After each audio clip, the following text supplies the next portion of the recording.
68% of youth اگر کسی بھی ایک سٹینس پہ آ جائے تو کوئی بھی سٹینس کی کوئی ویلیو ہی نہیں رہتی.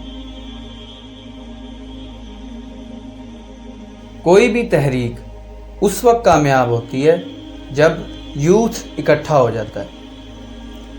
یوتھ کی جو طاقت ہے وہ انٹلیکچولی سب سے بڑی طاقت ہے. جس جگہ پہ بھی یوتھ اکٹھا ہو جاتا ہے وہ تحریک ہمیشہ کامیاب ہوتی ہے، اور جہاں یوتھ نہیں ہوتا وہ تحریک ہمیشہ ناکام ہو جاتی ہے. قائد اعظم محمد علی جناح نے جو پاکستان کے لیے موومنٹ کی اس میں انہوں نے کیا کیا؟ کچھ بھی نہیں. انہوں نے کوئی پتھراؤ یا کوئی جلاؤ کچھ بھی نہیں کیا.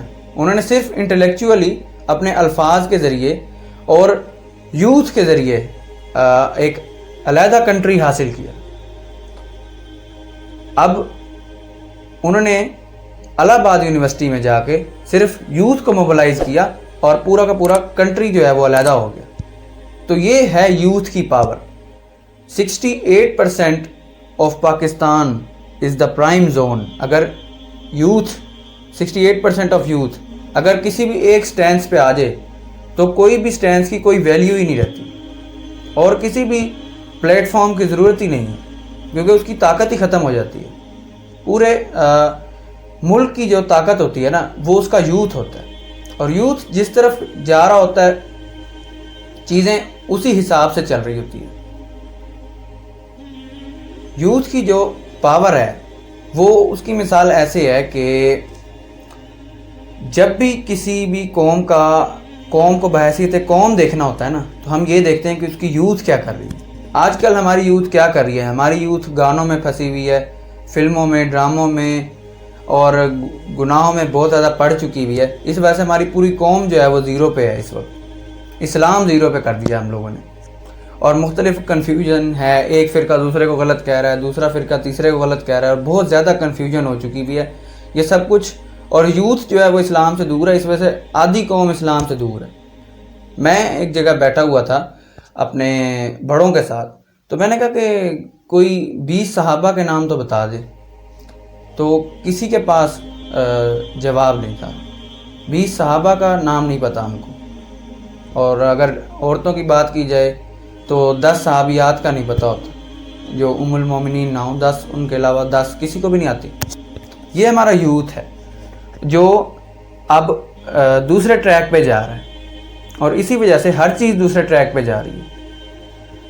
دیکھیں ٹرینڈنگز دیکھا کریں. ٹرینڈنگز کیا ہوتی ہیں؟ وہ ٹرینڈ کون بنا رہا ہوتا ہے؟ جو میمز، جو ویڈیو، جو پکچرز وائرل ہو رہی ہوتی ہیں وہ کون وائرل کرتا ہے؟ وہ یوتھ وائرل کرتا ہے. جس کے ساتھ یوتھ ہے وہ ہمیشہ کامیاب تحریک ہوتی ہے. جس تحریک میں یوتھ نہیں ہوتا، صرف بوڑھے لوگ ہوتے ہیں، وہ تحریک ہمیشہ فیل ہو جاتی ہے، دھوئیں نکل جاتے ہیں اس کے.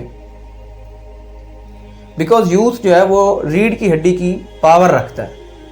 اور یہ جو عمر ہے نا، اس عمر میں جوانی میں قدر کرنی چاہیے اپنے آپ کی، اور اپنے ذریعے لوگوں کو بھلائی دینی چاہیے زیادہ سے زیادہ. آج کل یوتھ جو ہے وہ اسلام سے کیوں دور ہے؟ میں آپ کو ایک مثال دوں. 2 نام ہیں، ایک اشرف علی تھانوی اور ایک مولانا مودودی. یہ 2 نام جو ایک بندہ جانتا ہے نا ان 2 ناموں کو اور اچھے الفاظ میں، وہ یقین جانے دنیا کا خوش نصیب بندہ ہے. کیونکہ جب آپ اشرف علی تھانوی والوں کے پاس جاتے ہیں تو وہ کہتے ہیں مودودی مردود، اور اگر آپ دوسری اہل سنت کی طرف جاتے ہیں تو وہ کہتے ہیں چشتی رسول اللہ والا.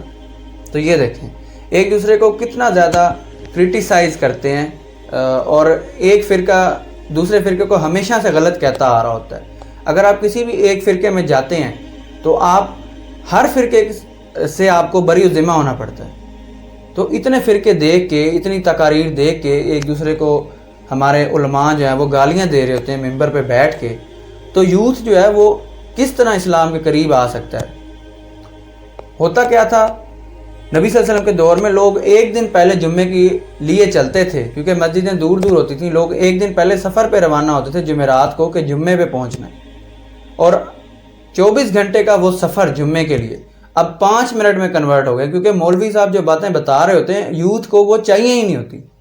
صرف بوڑھے لوگ ان کے پاس بیٹھے ہوتے ہیں جنہوں نے ساری زندگی گزار لی ہوتی ہے. اور اسی وجہ سے ہر چیز کی جو ہے وہ وقت ختم ہوتی جا رہی ہے. ٹرینڈنگز پہ دیکھ لیں آپ کیا چل رہا ہے, ہر جگہ پہ جو ہے وہ گانے وغیرہ چل رہے ہیں, کیونکہ یوتھ جو ہے وہ اس طرف جا رہا ہے. یوتھ کو مسجدوں میں لانے کا انتظام نہیں ہے, یوتھ کو مسجدوں سے بھگانے کا انتظام کیا جا رہا ہے. تو یہ ہمارے علماء کو سوچنا چاہیے کہ اچھی چیزیں جو ہیں وہ لا کے پریزنٹ کریں, ایک دوسرے کو اس طرح کافر وغیرہ نہ کہیں, تاکہ ایک اچھی فضا قائم ہو اور یوتھ کو جو ہے وہ سمجھ میں آئے کہ ہاں اسلام کیا ہے. جب ایک فرقے میں گھستے ہیں دوسرے میں دوسرا غلط ہو جاتا ہے, دوسرے میں گھستے ہیں تیسرا غلط ہو جاتا ہے, اس طرح بہت زیادہ کنفیوژن ہو جاتی ہے, اور کنفیوژن کے علاوہ کچھ بھی نہیں مل رہا ہوتا آج کل.